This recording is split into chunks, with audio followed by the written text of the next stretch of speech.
Hello everyone. సిరి ఏందబ్బా చాలా రోజుల తర్వాత కనిపిస్తుంది అనుకున్నారా? టైం దొరకలేదండి. బిజీ షెడ్యూల్ వల్ల యూట్యూబ్‌లో వీడియోస్ చేయలేకపోయాననమాట. సరే ఆఫ్టర్ లాంగ్ టైమ్ ఇప్పుడైతే వచ్చేసాను గదా! సో, ఇప్పుడు ఏంటబ్బా సడెన్‌గా ఏంది యూట్యూబ్‌లోకి వచ్చేసింది అని అనుకుంటున్నారా? ఏం లేదండి.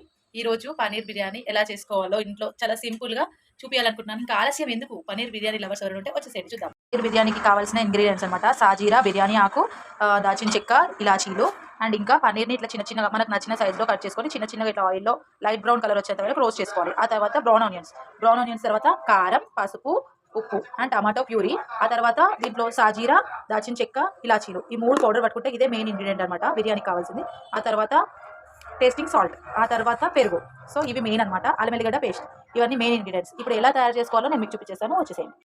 సో, పాన్ పెట్టేసి మనము పన్నీర్ రోస్ట్ చేసుకున్న ఆయిల్‌లోనే పన్నీర్ రోస్ట్ చేసుకున్న ఆయిల్‌లోనే బిర్యానీ ఆకు, దాల్చిన చెక్క, సాజీరా 3 దీంట్లో వేసేసి దీన్ని మిక్స్ చేసుకున్న తర్వాత కొంచెం లైట్ బ్రౌన్ అయిన తర్వాత టమాటో ప్యూరీ అయితే మొత్తం దాంట్లో వేసేసేయాలి. టమాటో ప్యూరీ వేసిన తర్వాత ఉప్పు, కారం, అల్లం ఎల్లిగడ్డ పేస్టు, పసుపు.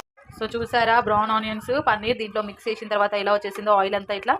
సో, ఇప్పుడు దీంట్లో ఫైనల్ టచ్ ఏంటంటే పెరుగేసేసేయాలి. ఇట్లా ఆయిల్ అంతా ఇంకా కొంచెం పైకి రావాలి.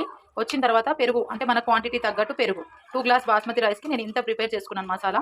సో, మనము చేసేదాన్ని బట్టి మనకు తెలుస్తుంది ఎంత ఏసుకోవాలని చెప్పేసి. సో, ఇది ఇంత మసాలా ప్రిపేర్ చేసుకొని దీంట్లో పెరుగేసేసి పక్కన పెట్టేసుకోవాలి. మళ్ళీ తర్వాత రైస్ సెపరేట్‌గా పెట్టుకోవాలి. చూసారు కదా పన్నీర్ ఎంత యమ్మీగా ఉందో చూసారు.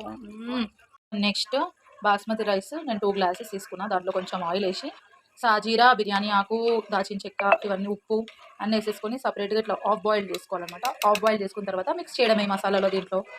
సో, చూసారు కదా రైస్ ఇట్లా కాగానే ఒక లేయర్ టు లేయర్ మసాలా వేసుకొని రైస్‌ని మనం ఇట్లా పైన వేసేసుకొని డెకరేట్ చేసుకొని సిమ్ మీద పెట్టుకోవడమే అంతే. లాస్ట్‌కి చూసారు కదా అట్లా లేయర్ టు లేయర్ వేసుకున్న తర్వాత పుదీనా, బ్రౌన్ ఆనియన్స్ వేసేసి కొద్దిసేపు సిమ్ మీద పెట్టుకొని ఒక 10 మినిట్స్ తర్వాత తీసేస్తే పన్నీర్ బిర్యానీ రెడీ. మీకు ఎలా అనిపించింది నా బిర్యానీ కామెంట్ బాక్స్‌లో పెట్టండి. అలాగే డెఫినెట్‌గా పన్నీర్ బిర్యానీ ఇంత ఈజీ ప్రాసెస్ తోటి ట్రై చేయండి. Bye bye.